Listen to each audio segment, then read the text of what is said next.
Welcome to this talk. Picking a good spot, Naughty Dog's post system. I am Alan Chou, a senior game programmer from Naughty Dog, and I have the pleasure of working on the last 4 games from Naughty Dog: Uncharted 4, Uncharted: The Lost Legacy, The Last of Us Part 2, and The Last of Us Part 1.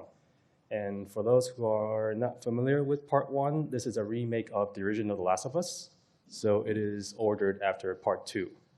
I know it's confusing. All right. A quick shout out to the current and former dogs who contributed to the post system covered in this talk: John Bellamy, Max Diekoff, Travis McIntosh, Kareem Omar, Eli Omernick, and Hecate Robinson.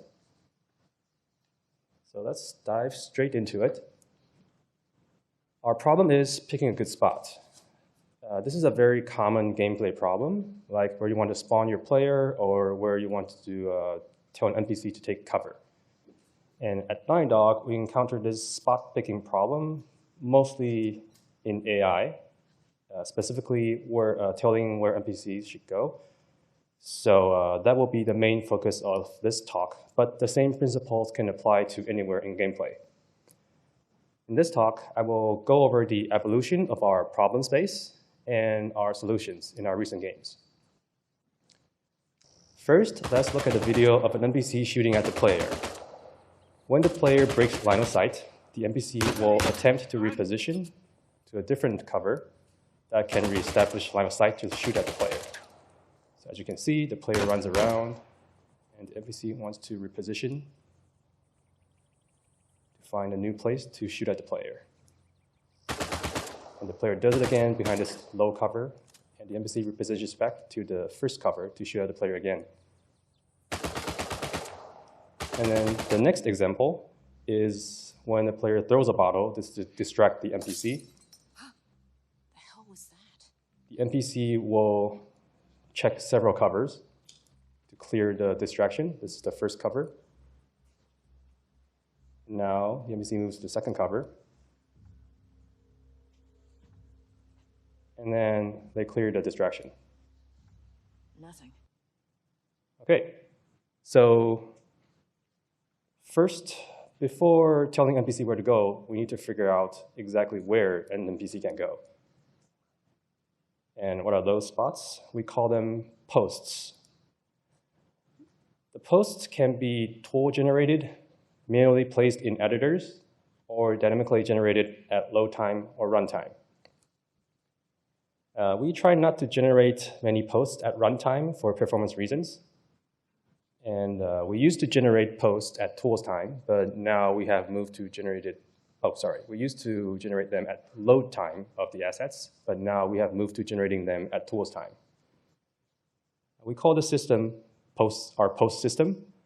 If you are familiar with Unreal, you are probably thinking of Unreal's environment query system, and you will be correct. Both systems are very similar in their purposes. And here's a quick shout out to Matthew Jack on his article on Game AI Pro, Technical Position Selection and Architecture and Query Language. I was only made aware of this article 2 days ago. And then I just gave it a quick read, and I inherited our post system, so I did not know the origin of our post system. And as it turns out, a lot of the terminology obviously came from this article, so I got this acknowledgement in time, yeah.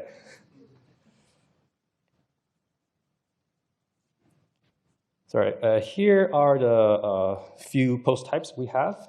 The green ones are open posts, cover posts in orange, hang posts in magenta, perch posts in cyan. And here are these post types and their corresponding generation source. Some of them are from nav data, nav meshes, nav ledges. Some of them are for APs, short for action packs. These are markups, either hand-placed by designers in tools or tool-generated from level collision. Since NavMesh is our major source of open source generation, let's take a closer look at it.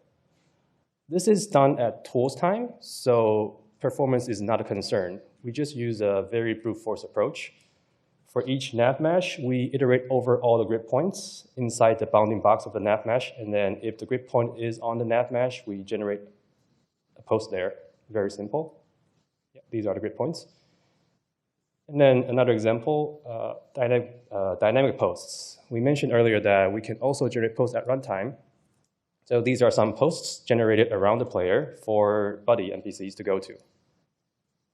Now we know where the NPCs can go to. How do we select or pick a good post to go to? And just a quick note, you don't really need to read the small debug text on the screenshots. I only just need you to pay attention to the colors and their positions. So the blue text there is where the NPC is assigned the ideal post to go to. Now, how do we pick a good post for the NPC to go to? We rate or score each post using a set of post criteria. Here, the red ones are the posts that are scored lower, and the green ones are the ones scored higher. And it turns out there are only 2 green ones here, and one of them is the highest scored, so it's picked by the NPC. Here are some commonly used criteria in the game. The first one is very straightforward, linear distance. Like the distance from the NPC to their targets, allies, players, distractions, or whatever. And the second one is path distance, which is different from linear distance, that is the length of the path to each post from the NPC. For example, if the player is on the other side of a fence, an NPC with a gun wants to reposition to shoot at the player, only cares about the linear distance. But if the NPC only has a melee weapon, the NPC needs to go all the way around the fence. So to that NPC, path distance is more important. Another useful criterion is visibility. That is done by raycasts. And then time since last exposed is useful for non-combat post-selection like investigation or search. So NPCs, they prefer not to expose recently exposed posts. So we define a list of post selectors in our game. This is the list. You don't have to read it. You just know that it's a list. It's a list of post selectors. We define in script by designers, and then each post selector is a list of criteria for scoring the posts. And we are going to use this combat cover post selector as an example. It specifies that it wants to select cover posts. The first criterion is the visibility, and you'll see that the fail score is 0.01. The way we combine the score from each criterion is each criterion generates a normalized score between 0 and 1. And we either combine them using weighted average or multiply them together, mostly multiplying them together. And if the final score is 0, we reject the post. They are not even taken into consideration. So here you see the fail score is a very small number, but it's not 0. We call this a soft fail. That means if there are no other visible posts left, we still have the option to use the posts that cannot see, that don't have line of sight to the target. Next criterion, weapon range. We have a curve here mapping value of 0 to 1 and then 7 to 0.6. It's just like a mapping to normalized score so that all the scores are within 0 and 1. And then path distance, again, it's mapped to a normalized score. And here is the criterion path find not near player, so that when the NPC the NPC prefers posts that don't lead them anywhere close to player. And here we also use a soft fail score. Last one is just linear distance. Again, a curve mapping linear distance to a normalized score. So the first implementation is very straightforward. This is our ground truth brute force implementation. We just iterate over all the posts. For each post, we iterate over all the criterion, and then we use that criterion to evaluate the post to get the score. And then we add or combine the score together. Here the function is called add score, but really what it does is it's either doing the aforementioned weighted average or multiplying the scores together. And we do have other non-trivial criteria in later games, so brute force is not going to cut it. But based on word of mouth in the company, this is how it was done in the first Uncharted, because in Uncharted 1, we didn't really have large combat spaces, and the only posts we had were cover posts, and the criterion or the criteria were really cheap. They are mostly just distance checks. So brute force implementation was enough for Uncharted 1. And one obvious optimization is early out. So we order all the criteria from cheapest to the most expensive, roughly. And then as soon as we encounter a multiplier criterion that gives you a score of 0, that means the final score is going to be 0. So there is no point in continue to evaluate more expensive criteria at this point. So we just reject the post and then move on. Before moving on to more optimization techniques, I want to look at some rating examples. First one is standing ground. The NPC wants to stand ground at a safe distance from the player while keep shooting at the player. The list of criteria we use would cause the NPC to prefer shorter path from the NPC themselves, and then a reasonable weapon range based on the weapon. So here you see the redder posts are the lower scored ones, and there are some yellow, orange ones, and then some green ones. So the NPC would end up picking one of the green ones to move to and continue shooting at the player. The next example is for exposing the target.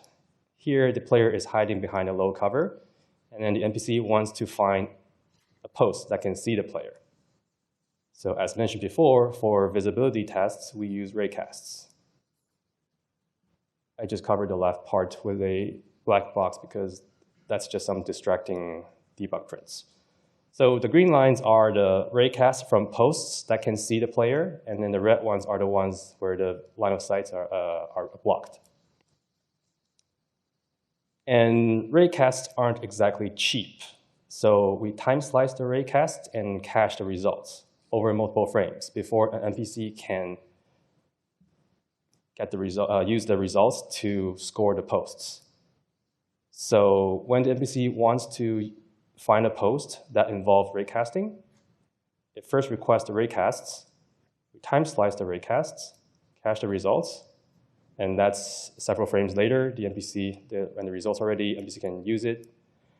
And one advantage of caching is that when other NPCs want to use a similar set of posts, it can reuse some of the raycasts that have already been done. And let's take a closer look at how we cache our raycast results. Why is the slide not advancing? Oh, here we go. Okay, so we represent sets of posts, whether or not a post is inside a set, using bit arrays. In The Last of Us Part 1, we have a maximum of 8,000 posts in a post set. And it is a dense bit array that is 128 64-bit integers. Since they are pure integers, it's really fast to just perform bitwise operations on them for taking a union, intersection, other set operations.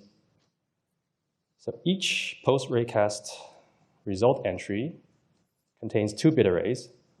One is the post set that represents the rays being cast to or cast from, and then the other array is the binary results from each post. For instance, if post number 3 is inside this cache, then the raycast post bit array, the 3rd bit will be set. And when it's time to query whether or not the results you want are in the cache, we iterate over the cache entries from the latest to the oldest among the ones that are still valid. And we bitwise OR the post set of each cache entry until either this post set has become a superset of the requested post. That means we have a cache hit. And then the results will be the bitwise OR of the visibility results of the entries you already iterated over. And otherwise, if we exhaust the entries before reaching a superset of the requested post bits, that means we have a cache miss. So we need to request additional raycasts. And the post you request the raycast on is fairly simple. You just subtract the posts that are already cached from the posts you need to have raycast results from.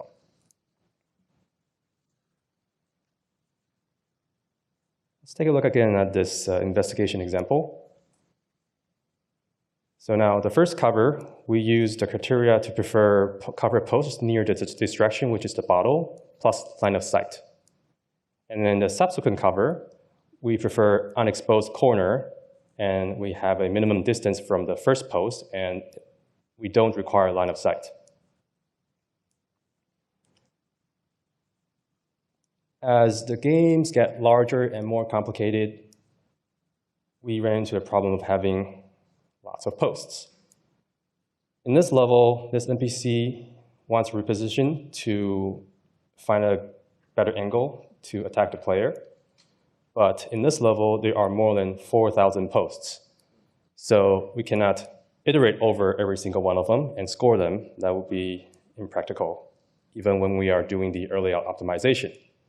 So the next optimization we did was collection volumes.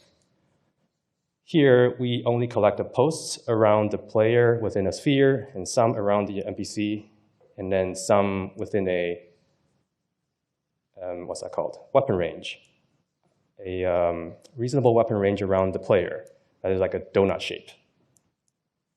So these are the posts that are actually being evaluated. You can see a lot of posts that were outside of these 3 volumes were just removed from consideration. And here's the combat cover selector again. Here is the section that specifies where we want to collect the posts from. Weapon range is that donut, and then self-tight is the sphere around the NPC. Target tight is the sphere around the target.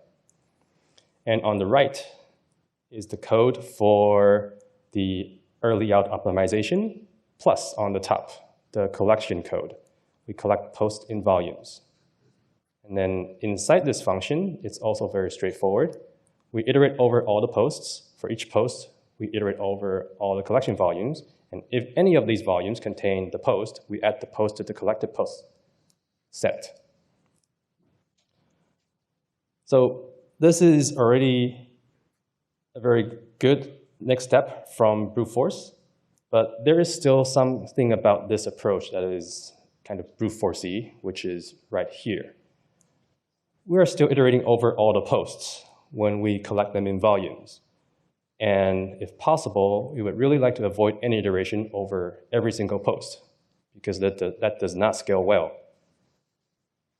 So we ended up considering spatial data structures. The first thing we tried was spatial hash.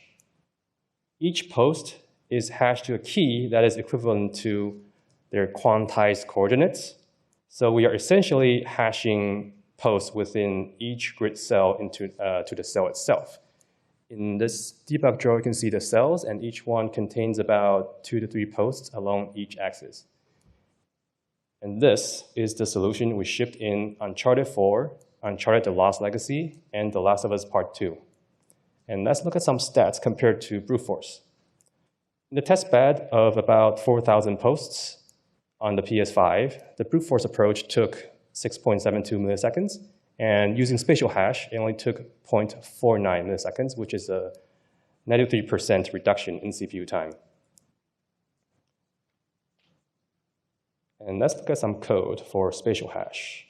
This is the old collection code. And then the new one, we no longer need to pass in all the posts. We just iterate over all the collection volumes, and for each volume, we iterate through all the hash grids that are touched by this collection volume's bounding volume. And then we add the posts from those hash grids to a hash post set. And then we do the standard volume collection using this reduced post set derived from the hash set. So this is already very good. But as programmers, when we see something that scales linearly, we ask ourselves, can we make it logarithmic? And the answer is yes.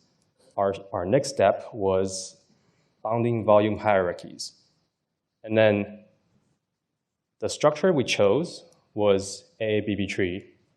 For those who are not familiar with this concept, AABB stands for axis-aligned bounding box, which is basically a bounding box of an object where the local axis of the box is aligned with the world space cardinal directions.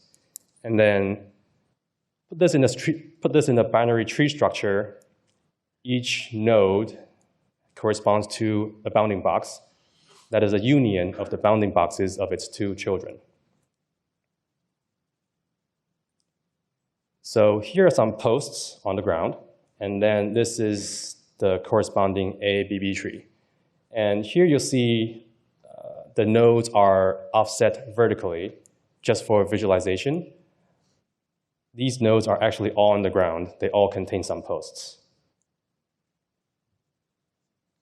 And a shout out to Aaron Cotto for his talk at GDC 2019, Math for Game Developers, Dynamic Bounding Volume Hierarchies. Our AABB tree implementation is based on this presentation. So if you're interested, check out this talk. It's really awesome. This implementation supports arbitrarily large spatial coverage with finite node sizes, and also supports dynamic node insertion and deletion. Also, tree balancing using custom node cost heuristic. So this is essentially a binary search tree, but in space. Oh, sorry, I mean spatial, not in space. So when you're using a binary search tree, just a regular one, you want to balance the tree as you dynamically insert and delete nodes, right? Because we want to minimize the average query cost. And we want to do the same for AABB tree, but we are not balancing the search iteration. We want to balance the search queries. So in Aaron's implementation, that's in Overwatch, the queries they were balancing was raycast because it's a first-person shooter. So it makes sense for them to balance the tree using a node cost of the surface area of each node.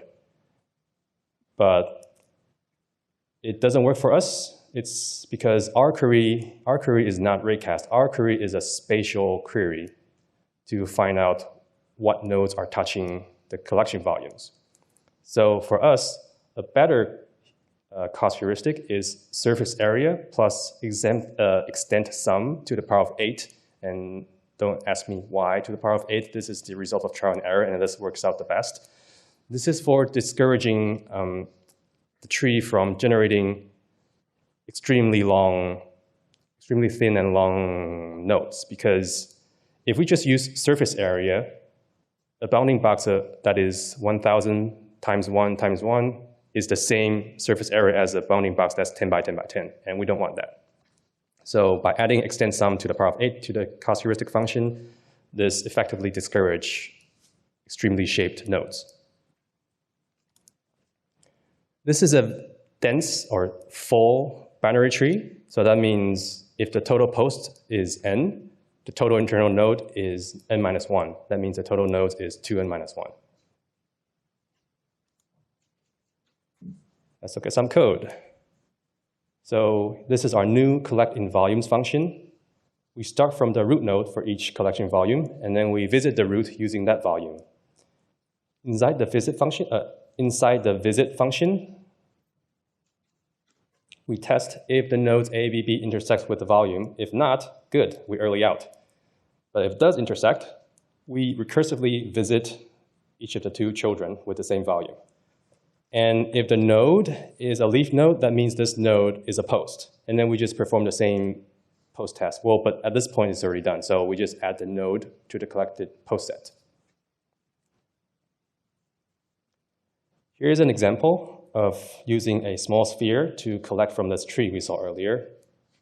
The sphere is down there, pointed by the arrow. And again, the tree is vertically offset. Each level is offset to a different height, so we can see it better. All the bounding boxes are actually on the floor. Some of them are touching the sphere. We have a total post of 13. That means the internal nodes. We have 12 internal nodes. And after intersecting 4 internal nodes, the sphere intersected 2 nodes. Through the process, by rejecting 3 internal nodes, it effectively rejected 11 posts.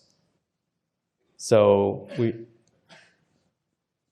tested the sphere against a total of 9 nodes, where there are actually 25 nodes.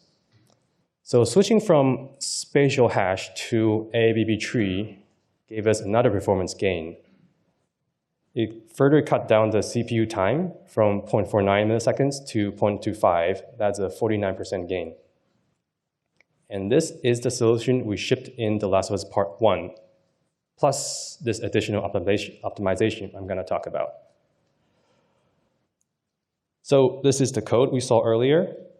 This section is the meat of the rejection that prunes the tree early.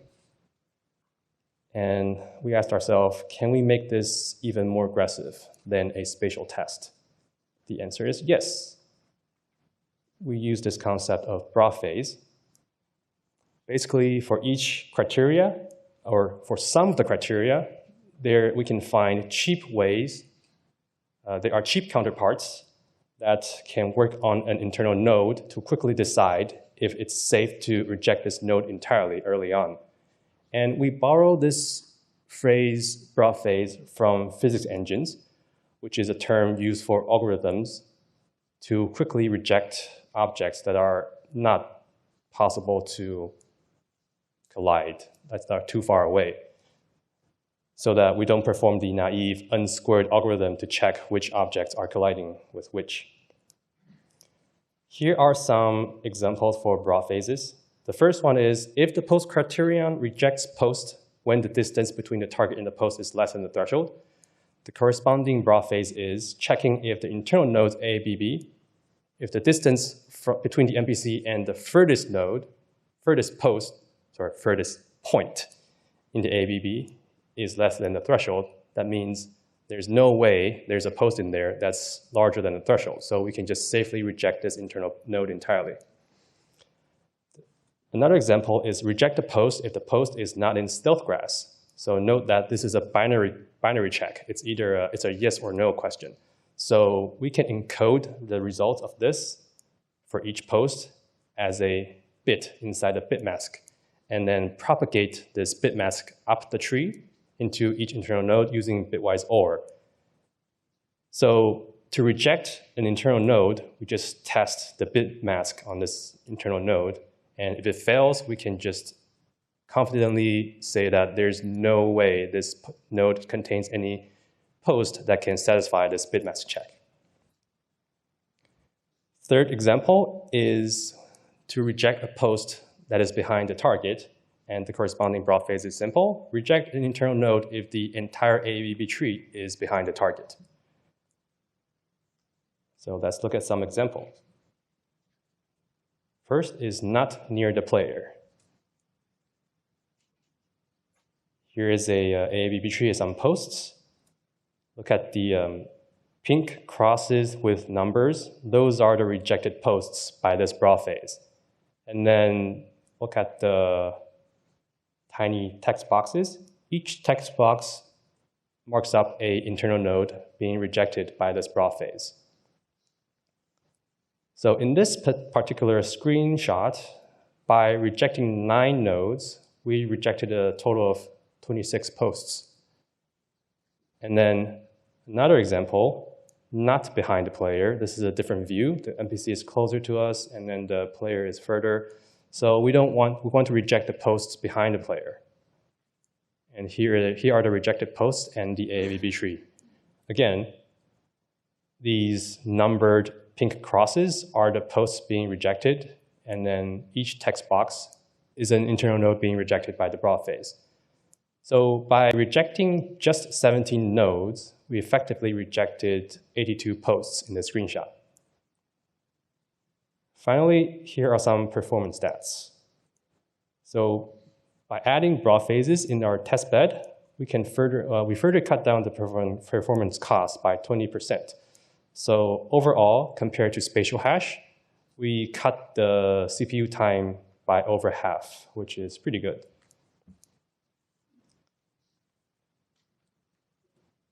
And as mentioned before, all these applications don't have to be constrained to AI or NPC. You can apply this to any gameplay. Like in Uncharted 4 multiplayer, we use post selectors to determine where to spawn minions in the boss fight. Also in the multiplayer settings, you can use post selectors to choose where to spawn your allies. And then the criteria would be preferring posts that cannot be seen by any enemy players but are still close to any ally. Finally, here's a little discussion on our future research topics on Post. We announced that our next project is going to be a online multiplayer game. It has much larger levels. So our maximum supported posts went up from 8,000 posts to hundreds of thousands of posts, plus a lot more NPCs. And this became a problem. The cheap bitwise operations became our performance bottleneck because we just have so many ints to process and so many raycast cache entries. So we started developing sparse post sets. So instead of a dense bit array, sparse post set, it is a map of nav mesh IDs that correspond to a local, smaller, dense post set to each nav mesh. And this has effectively removed the part we do a lot of bitwise operation from the bottleneck. And this does come with a downside that each post set now has a limit on the max number of nav meshes it can refer to. But this hasn't become a problem for us yet, because for each known use cases, we can just choose the sparse post set to have a safe maximum number of nav meshes it can refer to. For example, if we know we are collecting posts around, say, 20 meters, it can hardly touch 8 nav meshes. So for this use case, if we just use sparse post sets that can hold up to 32 nav meshes, then we'll be very safe. Another area of research we've only started a little bit is adding and removing nav mesh tree nodes based on player proximity. One thing I did not talk about earlier was we don't have one master large post tree. We actually store nav meshes in a nav mesh tree, and then we collect from the nav mesh trees. For those collected nav meshes, we collect from their local post trees. And in our large levels, we have 5,000 nav meshes. That's a huge nav mesh tree. And all the players are only ever close to maybe up to 100 nav meshes. So we are still researching whether it's worth the effort to dynamically adding and removing the nav meshes based on player proximity to the master nav mesh tree. And then the last one, since we switched over to a completely new representation for post sets, that is the sparse post set, we have not revisited our raycast result caching logic yet. Maybe there's a more efficient way to do that using our new representation. We're not sure yet because we haven't started researching. Okay, so here's a summary of the talk. We went over post generation at tools time, load time, and runtime. And then we walked over the evolution and optimizations of our post system from brute force all the way to AABB tree with broad phases. And then how we cache raycast results using post sets and how we look for cache hits and misses. And finally, how we represent post sets in different ways using a dense bit array or a sparse bit array. And this is the end of the talk, and I hope you find it useful. We are hiring. If you're interested, please visit our website. The bottom left, is it bottom left or bottom right? I can't tell. Oh, bottom left, sorry. Those are my socials, and thank you all very much for coming.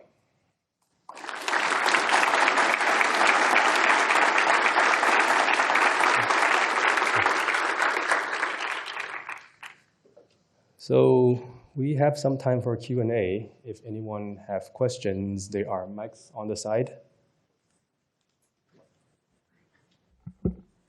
Hello. Hi. Matthew Jack, thank you for the mention. Oh.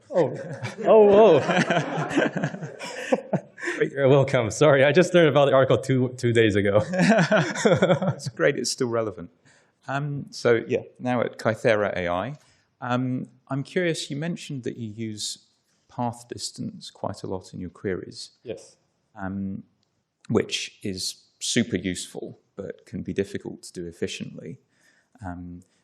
How do you just run a pathing query for some posts? Or do you have some clever way of doing that? Okay, so the question is, we use path distance a lot in our criteria, and as you know, path finds are not cheap. And do we just do one single path find to all the posts? The answer is no. We use what we call we call normal path finds directed path find, and we use what we call undirected path find, which is basically the flood fill of the nav mesh, and then it's basically the intermediate data from A star as we flood fill the nav mesh, and then we just cut it off at a certain distance, say 40 meters, 80 meters around each character, and then we just time slice it. We do one undirected path find for each character every frame. So it's not up to date, but the latency is acceptable. And then from that intermediate data, we can quickly derive the approximate path distance for each post. So as you saw, the criterion's name was not path length, it was approximate path length. Because it's from the intermediate data and it's an approximate. Okay, thank you. And thanks for the great talk. Oh, thank you.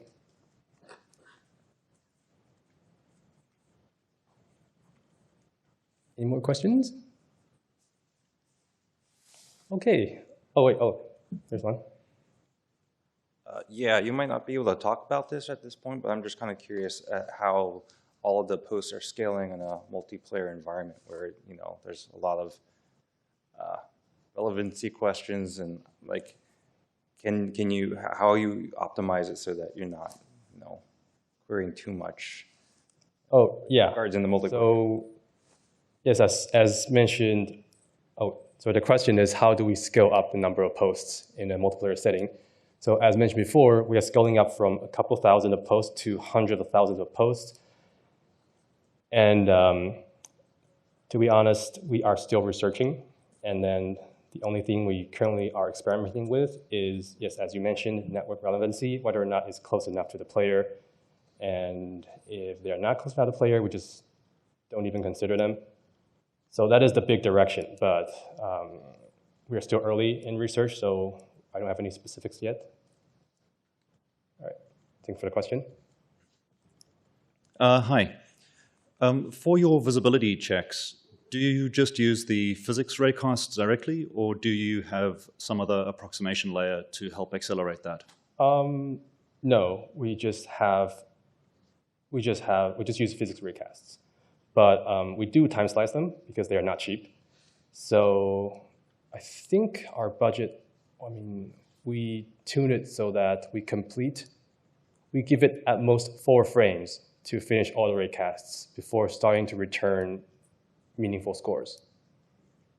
And in our single player games, 4 frames of latency is okay. Latency in decision making is not really visible to the player, so it is acceptable.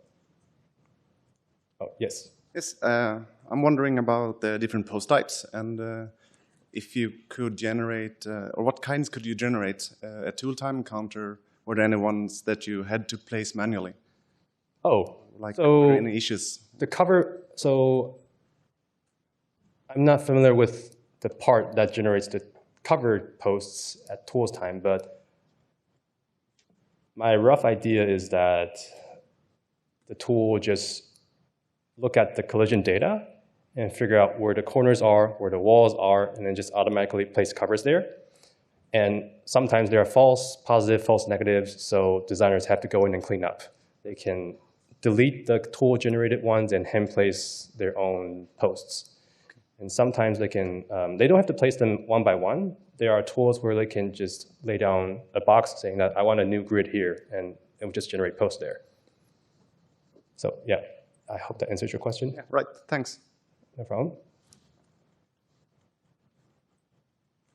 Okay, no more questions. Well, if you just want to chat or have other questions you want to, you think about later, I'll be outside at the wrap-up area for a short while. And thank you all for coming to the talk.